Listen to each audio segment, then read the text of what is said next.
le coloco la sutura y para que la base me sirva de algo, es decir, que realmente cumpla la función de absorber el sangrado, pues le hago unos pequeños huecos. ¿Listo? Bueno, sigue por favor. Ese tapón te controla el 100% de los sangrados anteriores. Lo que ustedes tienen que aprender es a ponerlo bien. Es la forma menos dolorosa de colocar un tapón a un paciente. Una de las cosas que uno tiene y que yo quiero aprovechar para comentarles ahora, que yo siempre les hago énfasis a todos los que votan conmigo. Una de las cosas que uno tiene que hacer con el paciente, que uno como médico tiene obligación de hacer con los pacientes, es tratarlos como si fuera tu abuelito. Si tú a tu abuelito lo consientes, te tratas de minimizarle el dolor y de que los procedimientos sean lo más asertivos posibles, uno tiene la misma obligación con todos los pacientes. Entonces, una de las cosas que uno tiene que hacer, no hay nada más terrorífico para un paciente que presentar un sangrado de nariz.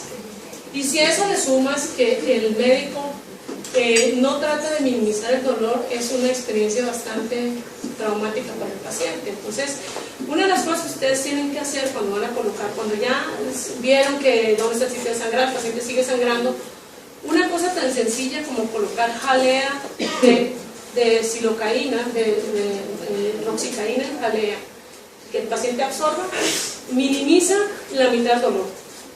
Número 1. Número 2, facilita la entrada del tapón, que nos estoy comentando, porque estamos hablando de un guante que está lubricado y entra súper fácil en la nariz. ¿Qué clave tienen ustedes que tener? ¿Qué puntos de referencia tienen que tener para que sepan colocar un tapón? Ustedes tienen que acordarse que el piso de la nariz es el paladar. ¿Sí? ¿Eso qué quiere decir? Que si tú tienes al paciente en esta posición normal, como estoy yo, si tú lo diriges exactamente como está el piso de mi paladar, estarás colocando correctamente el tapón. Si yo estoy angustiado como paciente y me pongo así, ¿qué pasa con mi piso nasal? Se modifica, ¿verdad? Entonces, resulta que el paciente hace eso y tú continúas queriéndolo poner en esta posición. ¿Qué sucede? Que se va hacia arriba. Nunca van a poder lograr un tapón. Esa es la causa del 90% de los fracasos de la colocación de un tapón. Entonces, no se les olvide la dirección. Si ustedes están con el rinoscopio tímidamente abriéndolo, ustedes van a lograr tener esta visión.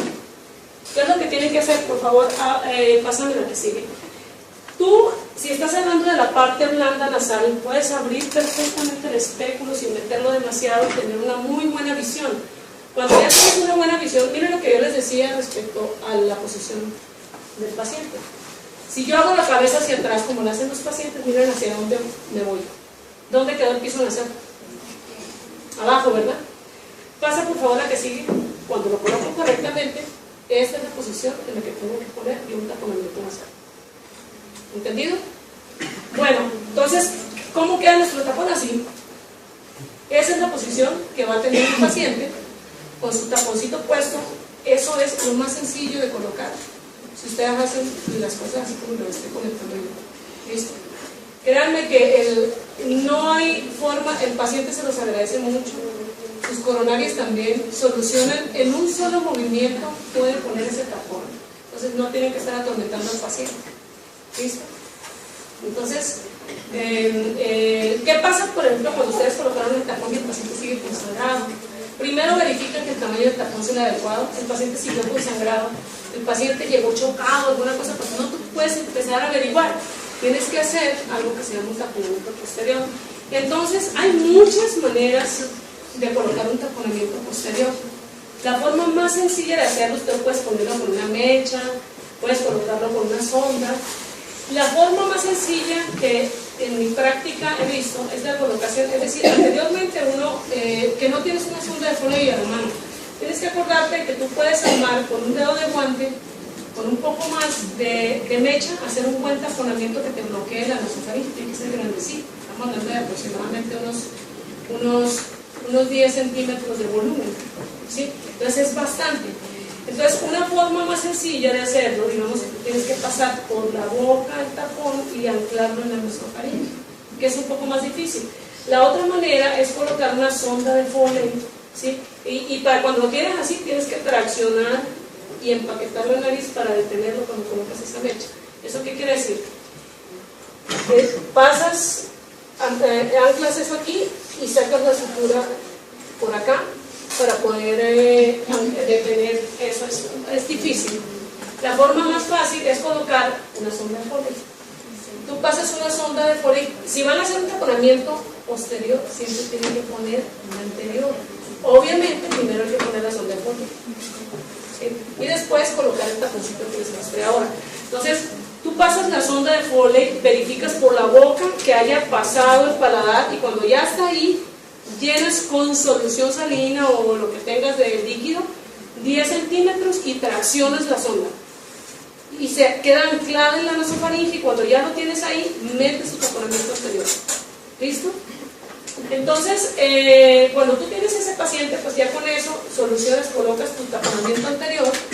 Dos cosas importantes. Uno, siempre tienen que colocar un buen vendaje sobre la nariz cuando van a dejar taponamiento anterior y posterior para que las suturas no corten la piel de la nariz. Estamos hablando de que es algo externo. Si tú le dejas a un paciente una necrosis del ala nasal, no te va a agradecer y seguramente te va a demandar que por un sangrado haya terminado con la necrosis del ala. Que a uno le llega a pasar y tuviste todas las precauciones, pues ni modo, eso es una complicación, ¿sí? Pero diferente a si no tuviste tus cuidados. Siempre cuiden mucho de que todas las suturas que uno coloca queden más bien flojitas y detenidas con la propóleo sobre la nariz. ¿Listo?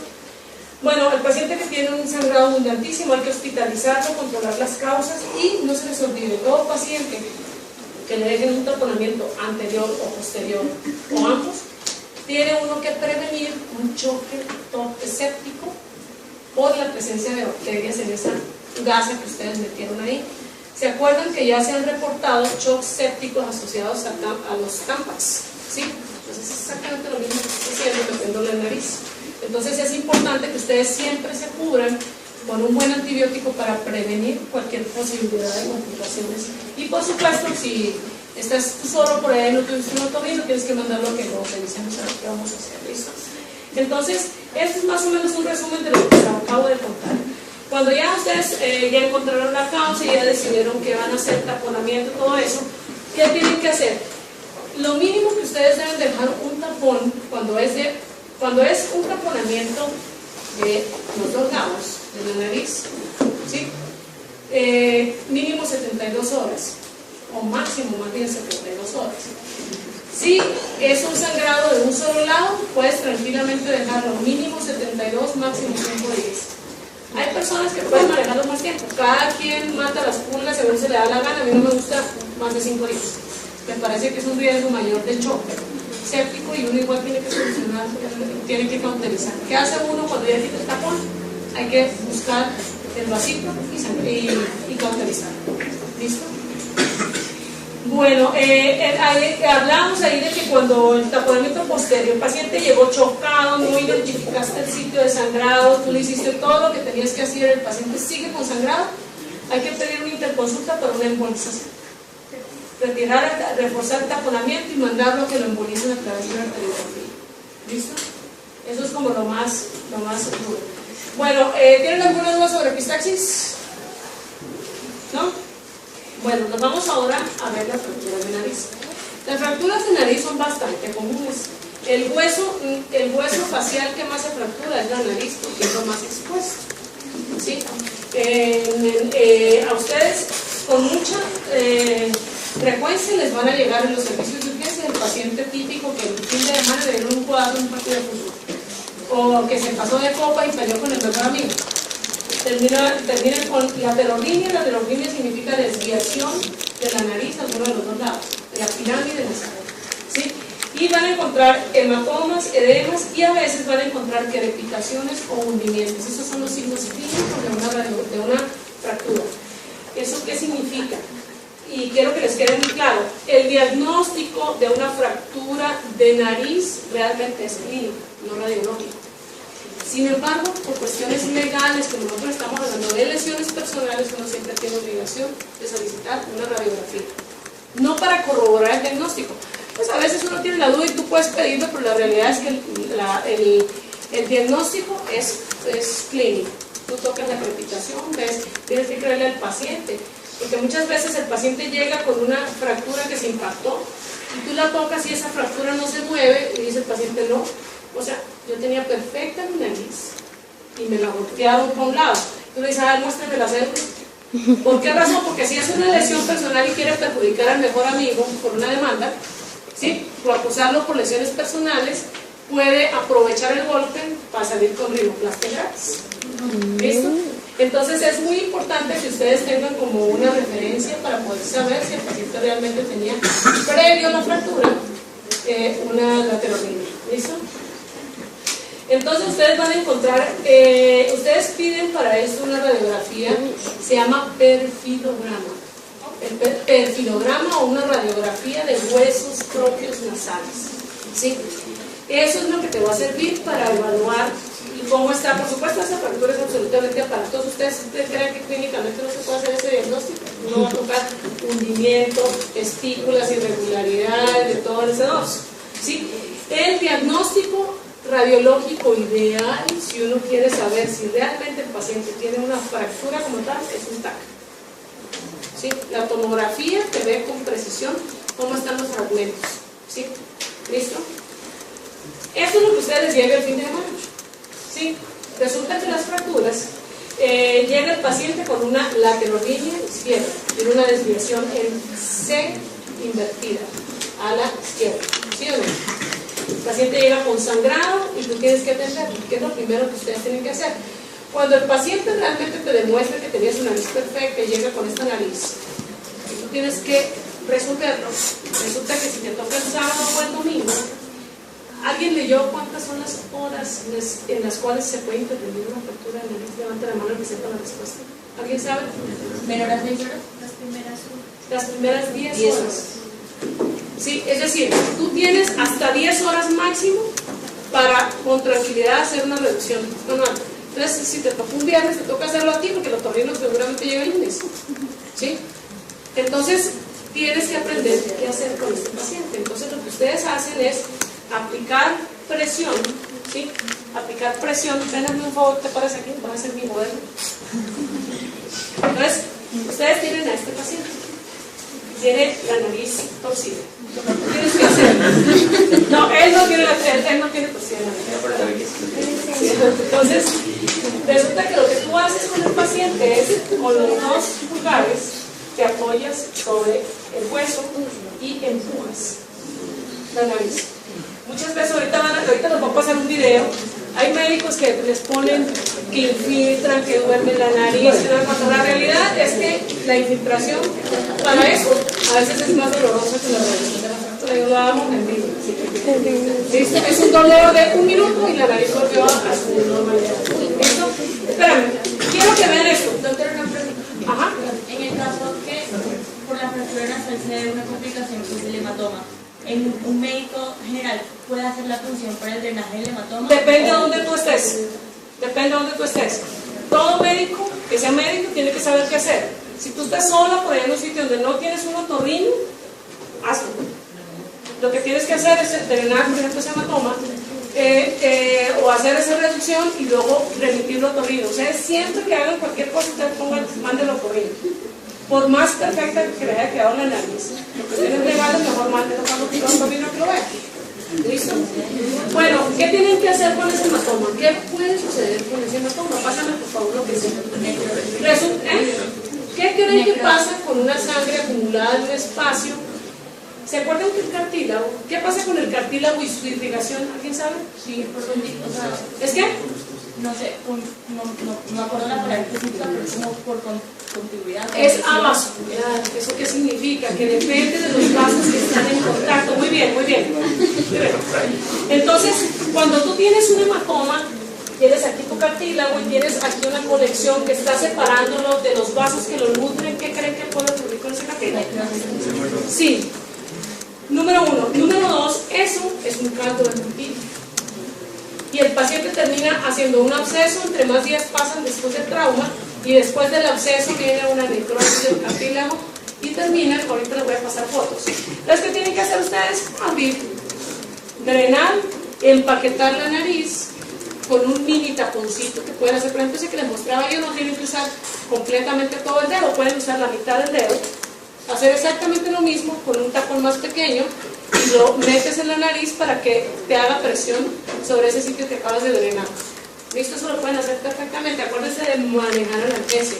Coloquen primero una mechita empapada de silocaína y afrin para que no les sangre, bueno, igual va a sangrar. Lo abren y le ponen presión para que no siga sangrando. ¿Listo? Lo que ustedes tienen que hacer. Esto es lo que ocurre cuando uno no drena. ¿Eso qué es? Pues, ¿verdad? ¿Listo? ¿Y qué sucede? Perforación septal. Si este paciente es la forma, cuando ustedes tengan la duda sobre cómo se ve una perforación, pongan luz en una fosa y vean por la otra. ¿Sí? Yo pongo la luz aquí y me asomo por acá, pongo la luz aquí, pongo el rindoscopio y aquí veo ese hueco. Luego la luz que atraviesa de un lado a otro. Esa es una perforación septal, hoy hemos visto dos, ¿verdad? ¿Listo? Y la consecuencia de una perforación septal maltratada es esto. Eso se llama nariz en silla de montar, que es la nariz que tienen los boxeadores. Los boxeadores hacen hematomas, fractura tras fractura y terminan con una nariz en silla de montar. ¿Listo? Bueno, entonces esa reducción, si quieren por favor pasa el video. Eso es lo que ustedes tienen que hacer para hacer una reducción. ¿No quieren?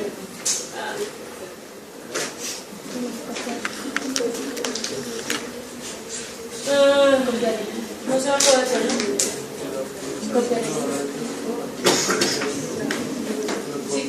Si quieres copia, me pega a ver si podemos verlo directamente.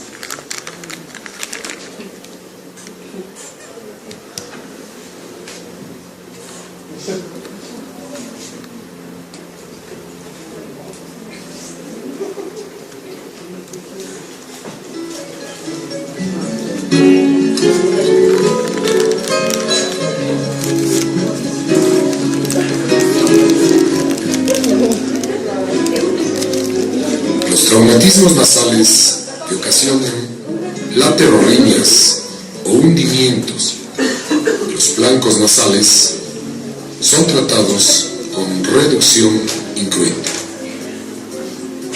asepsia y antisepsia de la pirámide nasal y piel que la circunda, bloqueo anestésico con silocaína en los ramos nasales externos. ¿Cuál estará infiltrando ahí? Nasopalatinos. Y el infraorbitario.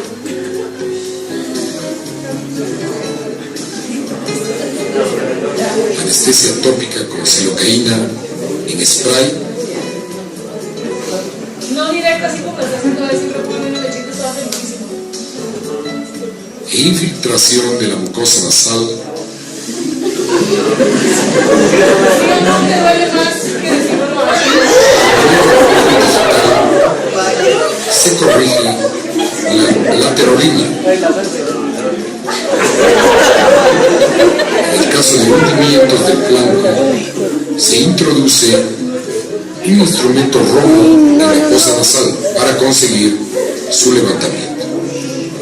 Se realiza taponamiento nasal anterior para cohibir la epistaxis y estabilizar las fracturas.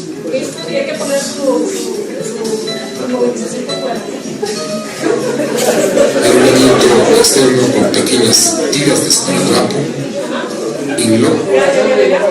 Listo, entonces miren, digamos que uno tiene dos maneras dependiendo de lo que sea. Si es un niño y ustedes ven que ese untante del dolor natural, ¿cuál mejor si hacer ese último? Resto yo al paciente que tiene un hundimiento nasal, o sea, el hundimiento de vertiente, ese paciente lo meto aquí. ¿Por qué? Porque imagínense uno meter semejante instrumento, eso lo hice de residente.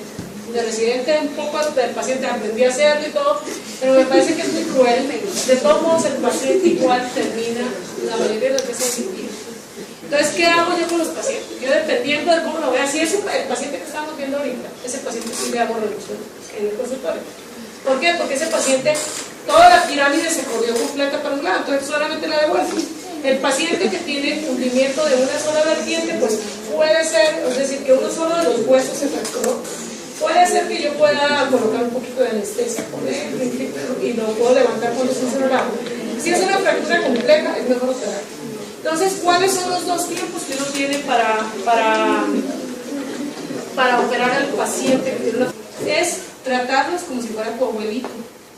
Si tú a tu abuelito lo consientes, te tratas de minimizarle el dolor y de que los procedimientos sean lo más asertivos posibles, uno tiene la misma obligación con todos los pacientes. Entonces, una de las cosas que uno tiene que hacer, no hay nada más terrorífico para un paciente que presentar un sangrado de nariz. Y si a eso le sumas que el médico no trata de minimizar el dolor, es una experiencia bastante traumática para el paciente. Entonces, una de las cosas que ustedes tienen que hacer cuando van a colocar, cuando ya vieron que dónde está el sitio de sangrar, el paciente sigue sangrando, una cosa tan sencilla como colocar jalea demasiado, tener una muy buena visión. Cuando ya tienes una buena visión, miren lo que yo les decía respecto a la posición del paciente. Si yo hago la cabeza hacia atrás, como lo hacen los pacientes, miren hacia dónde me voy. ¿Dónde quedó el piso nasal? Abajo, ¿verdad? Pasa por favor a que sigue. Cuando lo coloco correctamente, esta es la posición en la que tengo que poner y un taponamiento nasal. ¿Entendido? Bueno, entonces, ¿cómo queda nuestro tapón? Así. Esa es la posición que va a tener el paciente con su taponcito puesto. Eso es lo más sencillo de colocar. Si ustedes hacen las cosas así como lo estoy comentando yo. ¿Listo? Créanme que no colocando correctamente el tapón. Si yo estoy angustiado como paciente y me pongo así, ¿qué pasa con mi piso nasal? Se modifica, ¿verdad? Entonces, resulta que el paciente hace eso y tú continúas queriéndolo poner en esta posición. ¿Qué sucede? Que se va hacia arriba. Nunca van a poder lograr un tapón. Esa es la causa del 90% de los fracasos de la colocación del tapón. Entonces, no se les olvide la dirección. Si ustedes están con el rinoscopio tímidamente abriéndolo, ustedes van a lograr tener esta visión. ¿Qué es lo que tienen que hacer? Por favor, pásame la que sigue. Tú, si estás hablando de la parte blanda nasal, puedes abrir perfectamente el espéculo sin meterlo de silocaína, de roxicaína en jalea, que el paciente absorba, minimiza la mitad del dolor. Número 1. Número 2, facilita la entrada del tapón, que nos estoy comentando, porque estamos hablando de un guante que está lubricado y entra súper fácil en la nariz. ¿Qué clave tienen ustedes que tener? ¿Qué puntos de referencia tienen que tener para que sepan colocar un tapón? Ustedes tienen que acordarse que el piso de la nariz es el paladar. ¿Sí? ¿Eso qué quiere decir? Que si tú tienes al paciente en esta posición normal, como estoy yo, si tú lo diriges exactamente como está el piso de mi paladar, estarás atrás, le coloco la sutura y para que la gasa me sirva de algo, es decir, que realmente cumpla la función de absorber el sangrado, pues le hago unos pequeños huecos. ¿Listo? Bueno, sigue por favor. Ese tapón te controla el 100% de los sangrados anteriores. Lo que ustedes tienen que aprender es a ponerlo bien. Es la forma menos dolorosa de colocar un tapón a un paciente. Una de las cosas que uno tiene y que yo quiero aprovechar para comentarles ahora, que yo siempre les hago énfasis a todos los que rotan conmigo, una de las cosas que uno tiene que hacer con el paciente, que uno como médico tiene obligación de hacer con los pacientes,